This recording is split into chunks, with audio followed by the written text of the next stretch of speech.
Assalamualaikum warahmatullahi wabarakatuh. Perkenalkan, nama saya Badrul Arifin dari Prodi Informatika kelas 5A. Di sini saya akan mempresentasikan penelitian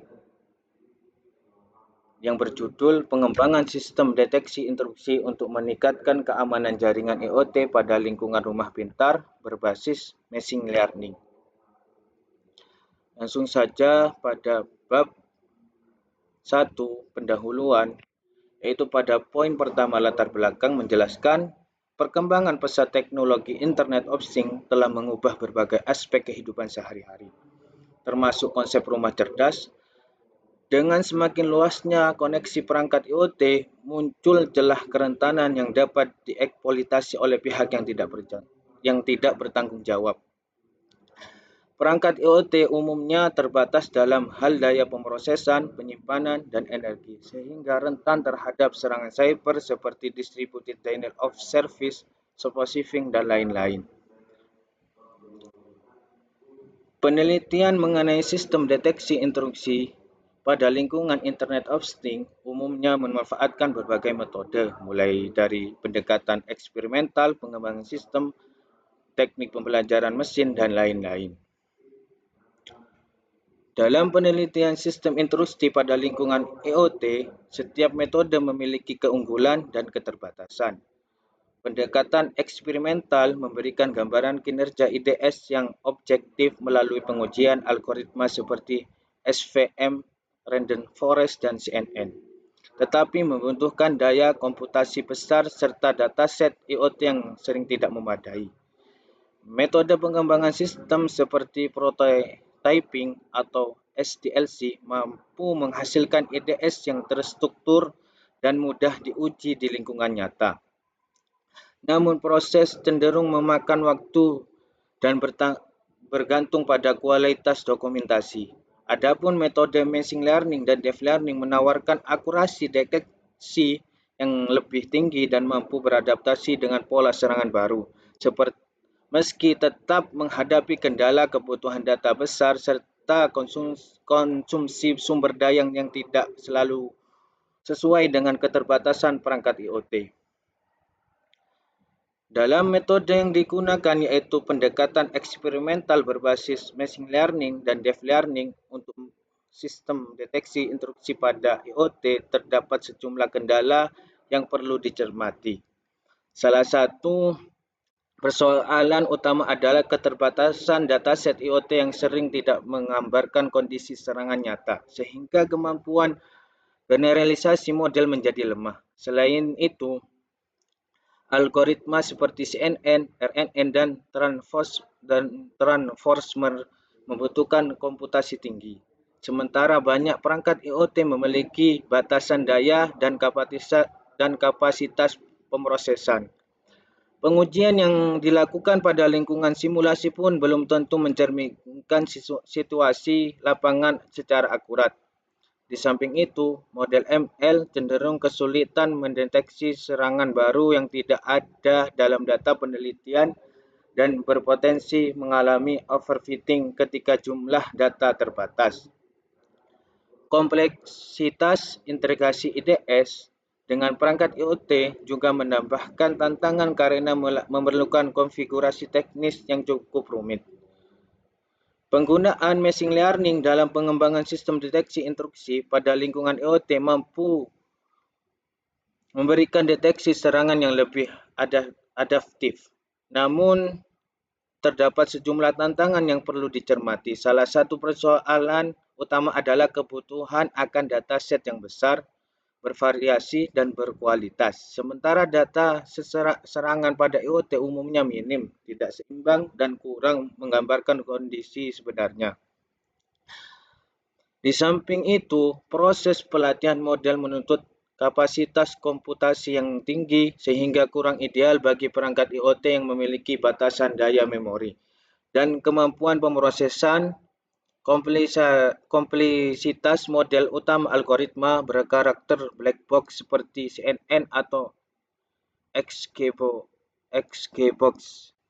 juga dapat menyulitkan proses interpretasi.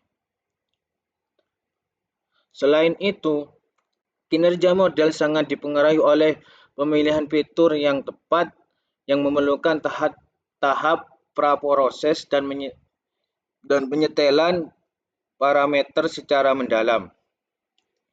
Berbagai tantangan tersebut menuntut penerapan machine learning pada IDS IoT dilakukan secara cermat agar tetap efisien, akurat, dan sesuai dengan keterbatasan perangkat IoT.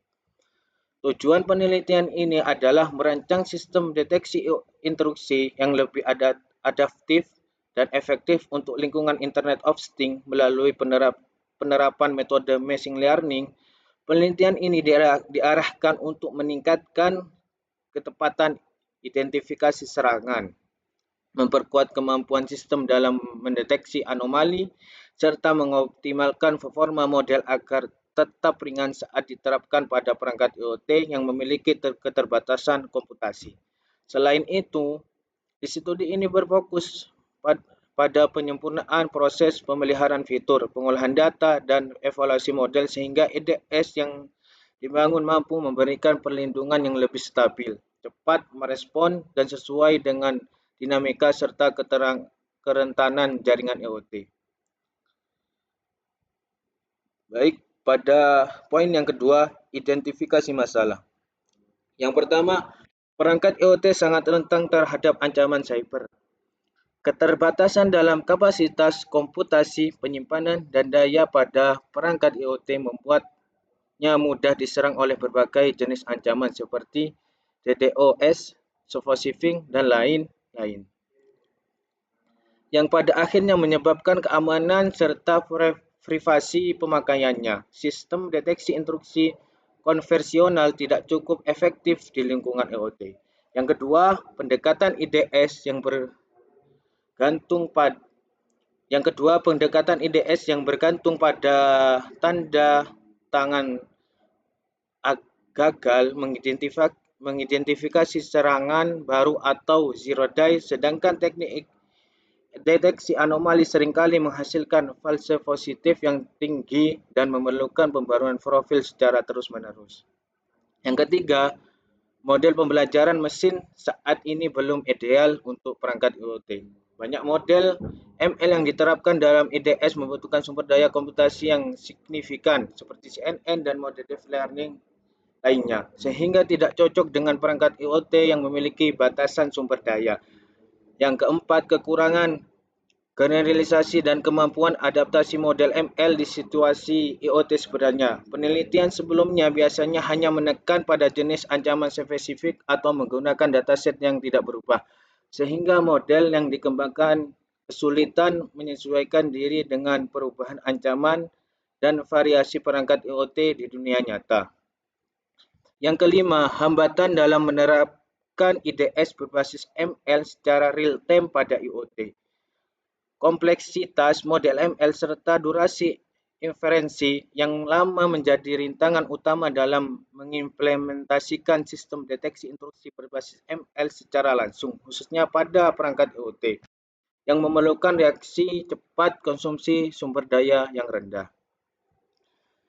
Yang pada poin ketiga, rumusan masalah.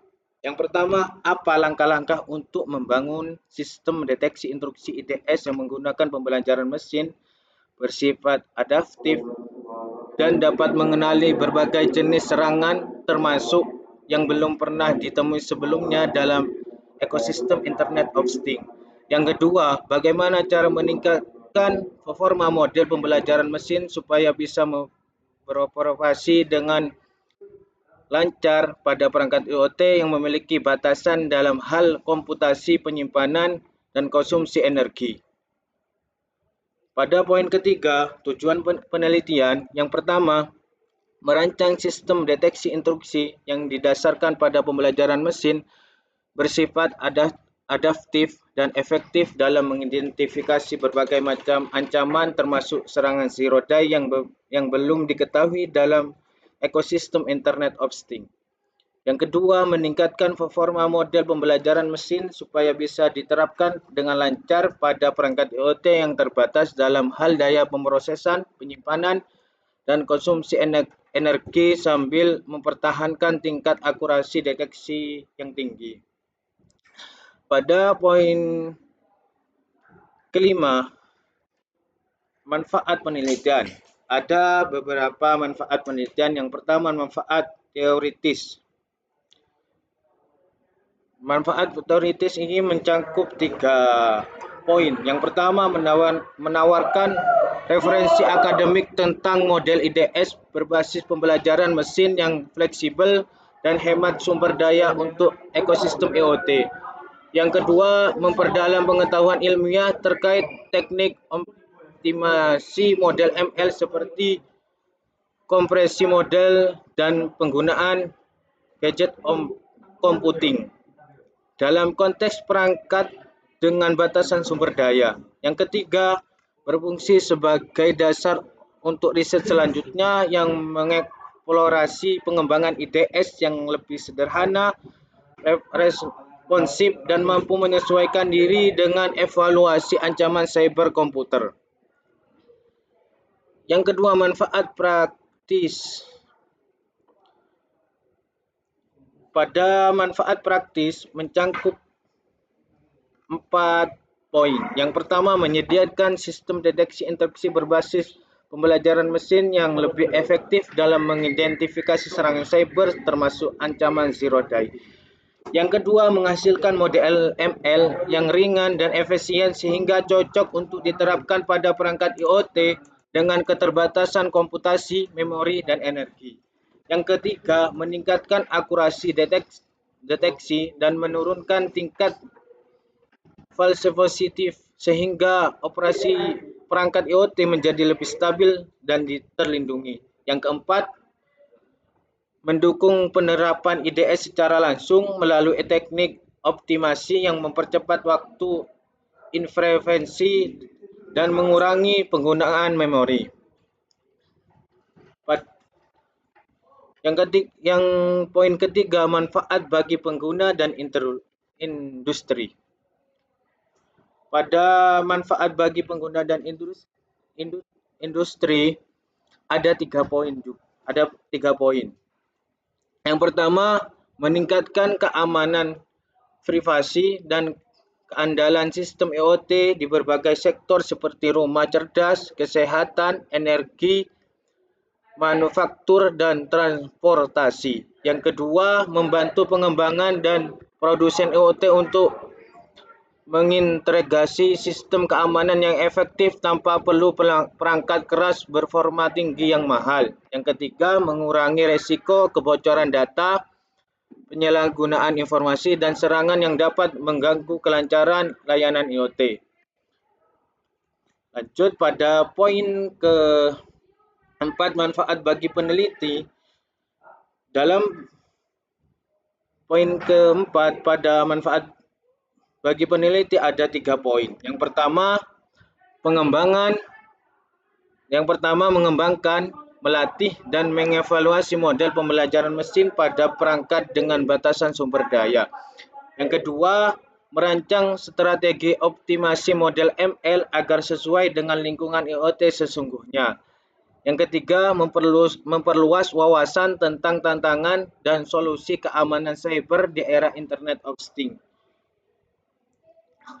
Lanjut pada poin yang keenam, kontribusi penelitian. Pada kontribusi penelitian ada 2 poin. Yang pertama, penelitian ini menghasilkan model IDS berbasis machine learning yang lebih presisi dan mampu menyesuaikan diri dalam mengidentifikasi berbagai bentuk serangan pada sistem IoT. Yang kedua, penelitian ini juga menghadirkan strategi optimasi yang meningkatkan model pembelajaran secara efisien pada perangkat IoT yang memiliki keterbatasan daya, memori, dan kemampuan pemrosesan. Lanjut pada poin ketujuh, sistematika penulisan. Pada poin ketujuh ini menjelaskan proposal ini disusun dengan sistematika sebagai berikut. Pada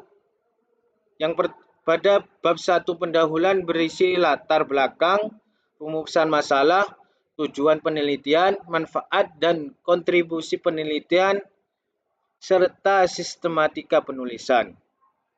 Itu saja dari saya. Kurang lebihnya mohon maaf. Assalamualaikum warahmatullahi wabarakatuh.